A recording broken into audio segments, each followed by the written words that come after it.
Hey everyone, this week we're going to take a look at one of the favorites from my collection of old and retro vintage toys from the 70s, and this one from the early 80s, 81 from Coleco and Nintendo. You've probably seen these online. The Coleco arcade, mini arcade cabinets here. The one I've got, as you can see, is Donkey Kong, and we're going to take a closer look at this miniaturized cabinet here in a minute. But I wanted to show this because I'm surprised and I'm happy that this, after years in storage, is still in pretty good working condition. I can see, and you can see, that it got a little bit dirty here, and for some reason it looks like there's some sort of residue, almost like something was spilled on it at some point, but I don't ever recall dropping anything on this. This could be just the deterioration of the Mylar stickers as well. But it's a fun little game. If you remember these, if you're old enough, they were pretty cool to have at home because it was as close to the arcade, I put that in quotes, the arcade, as you could get at the time, in the sense that it was shaped like a cabinet. It had the same artwork or a facsimile thereof as what you would see in the arcade. And the one thing I remember about Donkey Kong when it first hit the scene in the arcade cabinet was you would walk up to one in an arcade or a 7-Eleven or wherever you went to find them, and there would be quarters stacked along the front of the screen here for the person that would be up next. You can't really fit a quarter on here, so that's part of the arcade experience. Well, maybe you can. I guess you could, right?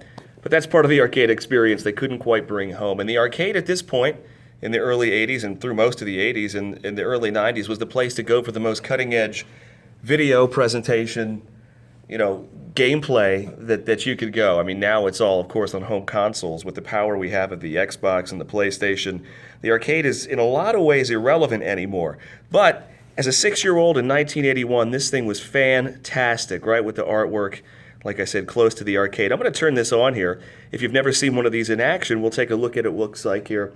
And you can compare mentally to the actual Donkey Kong screen you may have seen in the arcade or played on a MAME emulator. But here we go. This is it. This is our Donkey Kong screen. Pretty basic. I'll zoom in here. And if we get a little bit closer, we can see there's a little bit of screen flicker, but what we got going on here is a close representation of what Donkey Kong is. Now, of course, you see that these levels here, these girders in the arcade that are slanted so gravity can take the barrels down to meet Jumpman, who'd later become Mario, are flat. I mean, I guess you're dealing with a very, limited technology here, but still, it's fun to have in this arcade format, and we'll play it here in a moment, but we can see Donkey Kong represented up there by sort of this bluish, purplish ape, and the gal we have to rescue up there also screaming help, which is a cute little touch. This keeps track of the high score and also how many jump men you have left. Controls are extremely basic, right? We've got a I think this is an 8-way joystick, on-off switch, and the start game jump button. We'll take a quick look at the cabinet here. You can take a look at these stickers. Again, pretty cool artwork. They've survived the past 35 years or so pretty well. I've had to re-adhere some of the side stickers, but we'll get as close as we can so you can examine this stuff. You got the top, 1981 Nintendo. Spin it around, you can see I've had to re-stick this, but the cabinet on either side is the same. Donkey Kong escaping. Nintendo down there at the bottom. The back is interesting to me because I'm not sure if these slots that are on the back were meant to connect to anything. I think it's just the way the cabinet snaps onto the base. You can see here the black base and then these little snaps. So it might just be a way to connect it, but I've always wondered as a kid if this was to attach to something else. You can see the residue from a sticker I had on there when I was younger. Other side, same artwork. And then on the top, we've got Donkey Kong professing his love and Jumpman getting steamed. Again, some residue up there, but pretty cool little cabinet. Again, 1981 Nintendo. A few weeks ago, if you saw my Han Solo DL-44 blaster, I put some C batteries inside that thing, and I said I don't have anything else that runs on C batteries, but I lied. I have this beast. It's funny to see the amount of batteries that we used to need to operate toys versus the battery power that's needed today. We'll zoom in on this here. If you're interested, you can pause it and take a look. But you got the directions there if you've never done this before, and it tells you the level layout, right? You got the ramp screen, and you got the rivet screen. We've got 2 of the arcade screens out of, I think, 3 or 4 that are in the arcade version. But again, with this limited display technology, it's kind of tough to replicate what was in the arcade at that time. But again, still fun. Requires 4C batteries. We'll take this battery panel off. And again, I'm proud of myself for keeping this battery cover after all these years. See if I can do this one-handed. And we'll see there are 4C batteries, a huge amount of batteries for something like this, but I think they do last quite a bit in here. It's not like it's powering something extremely draining. Some more Coleco branding down there. 4 rubber grips to hold this thing steady that seem to have, well, those aren't rubber, those are plastic, but that seem to have stayed intact over the years. So that's the bottom, the top, the sides. Now I'm going to go ahead and try to play a little bit of this here and hold the camera with the other hand, but we'll see if I'm any good just using one hand to do this. And we'll see Jumpman appear down here.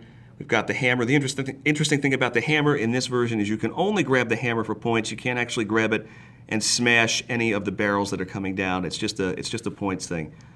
So I'll press start. We'll try to play this. And you know, one thing I've started thinking about recently and I hadn't thought about in the past is I should study this and watch if there is in fact a pattern that the barrels follow over and over and over again, or if it's truly random. I'm not sure if it's random, but we'll give this a shot here. Push start. Music's a little bit on there. All right, we'll see what we can do. There's Jumpman. Here comes the first barrel. Whoop. Ugh, I'm bad with one hand here. Let me set the camera down and see if I can do this with 2 hands. Okay, I've zoomed in as close as I can. We're going to try this again with 2 hands and see if I'm any good.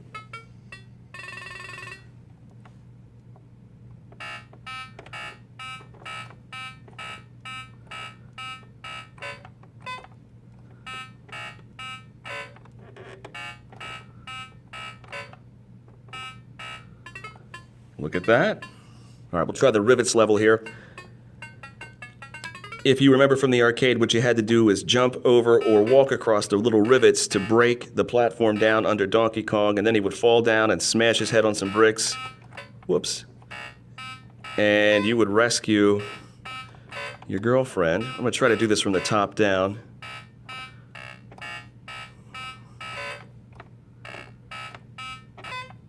Whoops. Don't.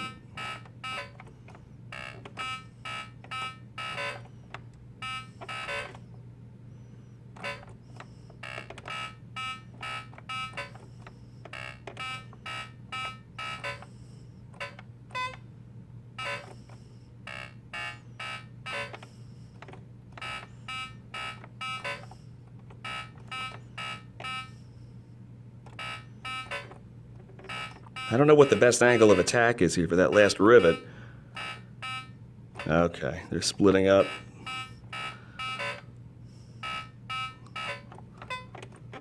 That was dangerous. Boy, he's not letting go. Well, I guess that means time's almost up. Oh well, let's just go for it. Well, anyway, if you complete that level, Donkey Kong does not fall from the top. We just go back to the other level, and like lots of games for many decades, we don't play for levels, we play for high score, right? Let me zoom out on this. Whoop, not drop the camera.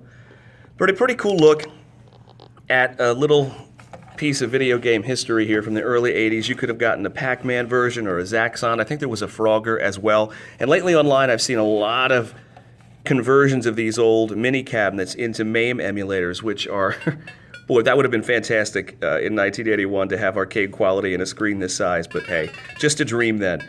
But check it out on eBay. I'm sure you can find them on there if you want. I don't know what kind of condition they're in, but these are still available. They're not too rare, but they were heavily played with, as you can see. Like, mine took some damage here, but still keeps on going, and my little ones like to play this here, my 6- and 9-year-old, but they lose interest rather quick, and they want to go back to Minecraft or something else. But it's a fun piece of game history. Tell me below in the comments section if you had one, or if you know anything about the MAME emulators. I'd like to learn more, maybe even about converting this one, and hopefully keeping the original game intact as well. We'll turn him off here. But thanks for watching. Stay tuned for more awesome retro reviews on video games, Star Wars stuff, Motu, everything else. And we'll talk to you soon.